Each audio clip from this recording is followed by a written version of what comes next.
Something happened on the 14th of March that most people completely missed, not because it was hidden exactly, but because the people in Washington whose job it is to track these things simply didn't have a mental category for what they were seeing. A Canadian delegation walked into a meeting in Beijing expecting routine diplomacy. What they walked out with was an offer China has never put on the table for any Western country, not Britain, not Germany, not Australia, and certainly not the United States, which had been pushing for exactly this kind of access for years and been told no every single time. To appreciate why that matters, you have to understand something about how China actually manages its most important economic relationships. It doesn't treat all trade partners the same. There's a basic level where goods move back and forth, tariffs get negotiated, businesses invest.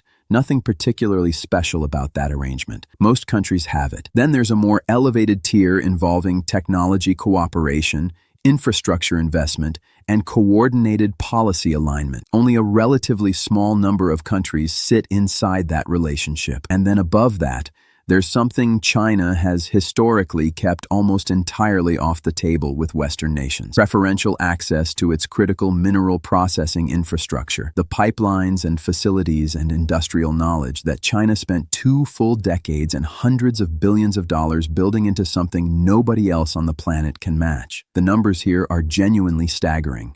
China processes somewhere north of 85% of the world's rare earth materials. It dominates the supply chains for the stuff that goes into electric vehicle batteries, advanced semiconductors, military-grade electronics, and next-generation clean energy systems. No one else is even close. For years, Washington tried to get inside that system. Senior officials, multiple administrations, sustained pressure through diplomatic channels. The answer was always some version of no, and the logic was simple from Beijing's perspective. Why would you hand your primary source of strategic leverage to the country you're competing with most directly? It would be like giving away your best card halfway through the game. So here's what changed. The meeting on March 14th produced a formalized framework document that China slid across the table to Canadian officials. 3 interconnected elements. First, a joint processing facility to be built in northern Ontario, combining Canadian raw materials, lithium, cobalt, rare earth deposits, with Chinese processing technology. Second, a technology transfer arrangement covering specific stages of battery cathode manufacturing, knowledge that Beijing has never formally shared with any Western partner. Third, a guaranteed priority supply agreement for processed rare earth materials lasting 15 years. Each piece alone would have been remarkable. Together, they offered Canada something it has never had: a credible path to processing independence without needing to build an entirely new industrial base from scratch over the course of a generation. The groundwork for that moment wasn't laid overnight.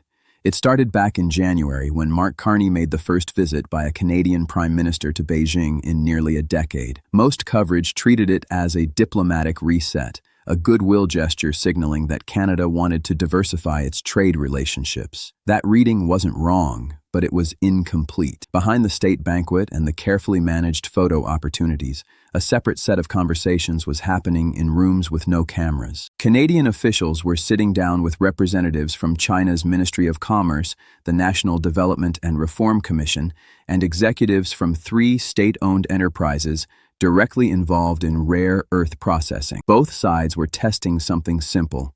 Was the other side actually serious, or was this just diplomatic theater? By February, Ottawa had its answer. A Chinese technical delegation arrived quietly, no press release, no public announcement, and spent 4 days in detailed meetings with officials from Natural Resources Canada and the newly created Critical Minerals Strategic Office that Carney had set up in his first month as Prime Minister. What the delegation brought wasn't a casual proposal. It was a detailed technical framework that communicated something important just by how thoroughly it was prepared. This had not been assembled quickly. Beijing had been planning this offer for months. Canada wasn't a target of opportunity. It was a deliberate choice. On the evening of March 14th, 13 hours behind Beijing and already past 10:30 at night in Ottawa, Carney took a secure call. His trade minister was in the room. So was his national security advisor. 34 minutes later, the call ended. The document was printed, and Carney read it. Not skimming, not scanning. The way someone reads something that genuinely changes the math on a calculation they've been running for a while. Then he said 3 words: get it done. Washington found out roughly 36 hours later, not through any official Canadian communication, but through its own intelligence channels. The initial assessment that landed on the National Security Council used carefully measured language: preliminary framework, details unclear, formal ratification uncertain. But underneath the cautious wording, the implications were immediately obvious to anyone who understood what they were reading. The specific elements of the deal touched directly on 3 separate areas the United States had formally identified as critical national security priorities in its most recent National Defense Industrial Strategy. The entire architecture of American rare earth policy was built on an assumption that Canada was a reliable partner inside an integrated North American framework. That assumption had just been challenged in a concrete, economically measurable way. The phone call from Washington to Ottawa came within 48 hours. People familiar with the conversation described it as direct. American officials wanted to understand what had been agreed to, whether it was binding, and what it meant for existing North American cooperation frameworks. Canada's response was equally direct. The details were still being finalized. Canada's decisions about its own resource development were sovereign decisions made based on Canadian interests. And then came the phrase that landed hardest. Not subject to American veto. It wasn't aggressive. It wasn't hostile. It was simply a calm statement of fact from a government that had clearly decided it was prepared to say it out loud. So why did China offer this to Canada and not to the United States? The answer isn't complicated, but it requires setting aside the assumption that everything in global strategy revolves around Washington. Beijing doesn't want to strengthen its primary geopolitical rival. That part is obvious. But what Beijing does want is to gradually erode the assumption that the United States controls all meaningful decisions made by its closest allies. Every time a country Washington considers firmly inside its orbit makes an independent strategic economic decision of real weight, it chips away at the architecture of American-led dominance that Beijing views as its central long-term obstacle. That erosion isn't a side effect of the Canada deal. It's the point.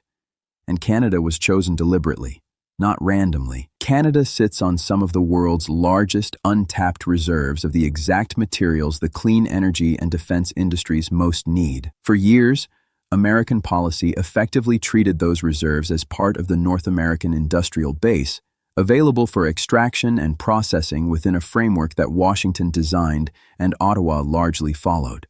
What Beijing recognized was a growing gap between that assumption and Canadian political reality, a gap that had been widening for years and then accelerated dramatically under the second Trump administration. The tariffs, the repeated jokes about Canada becoming the 51st state, the casual treatment of Canadian sovereignty as a negotiating inconvenience, all of it sent a cumulative signal to Ottawa that the old arrangement was no longer reliable. Canada was being treated as a dependent, not an ally, and a country treated as a dependent long enough will eventually start looking for options its partner didn't approve. The silence from Washington in the days that followed was itself revealing. Sanctioning Canada wasn't realistic. Threatening further tariff escalation carried its own costs. Publicly condemning an ally for signing an economic agreement with a third country would have been very difficult to defend in front of every other American partner watching how the situation was handled. So Washington said very little, and in that silence, the signal became louder than any statement could have been.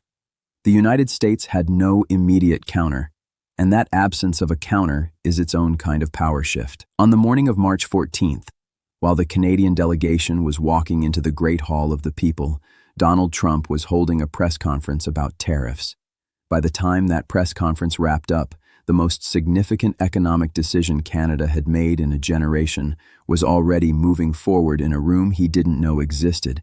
That's the difference between performance and strategy. One needs cameras, theatrics, and a constant flow of attention. The other needs a secure phone line, a carefully prepared document, and 3 words spoken quietly at 10:47 at night in a city that was already asleep. China offered Canada what it never offered America. Canada said yes. Washington found out 36 hours later through its intelligence channels. That is not a trade story. That is a power story. And power, once it shifts, rarely shifts back.